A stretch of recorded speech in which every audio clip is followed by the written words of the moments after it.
Welcome to Realtor Gary Kelly's podcast on all things real estate.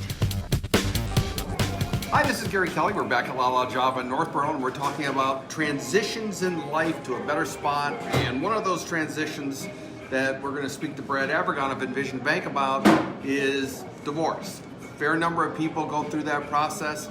They end up often having to sell one house. In some cases, a couple might buy two separate ones, and it makes a number of different thorny issues that have to get sorted out, particularly when it comes to mortgages.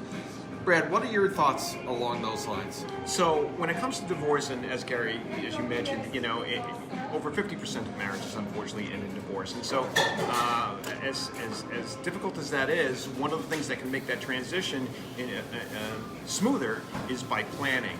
And what a lot of folks don't realize is that if one of the parties is going to be receiving alimony and child support income, as a mortgage lender, we can't actually count that income until they have filed their divorce papers, their divorce agreement, and received those funds for a period of 6 months. So it's not as simple as, okay, we've gotten divorced, we're going to go and just buy another property. You need that time, so you need to plan for that. So whether it's listing the marital home for sale, or whether it's a matter of one party moving out, they may need to go into a rental period for a period of time until they have collected that 6 months, and then they'll be in a position where they can purchase that property.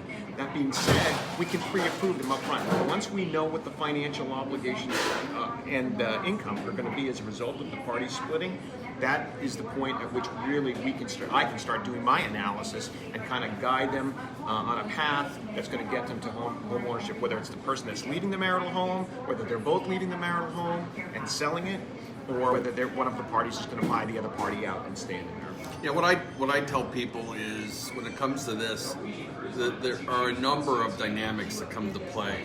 And sure, we can go out and we can look at houses and make you feel good that you will be able to still have a house, okay?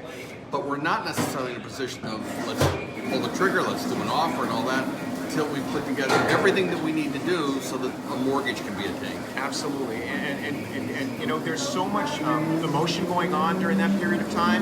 I think it's really important that we have that coordination. Right.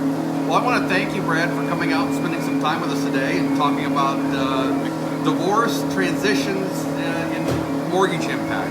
Thank you. I think my jet plane has arrived. I'm going to go now.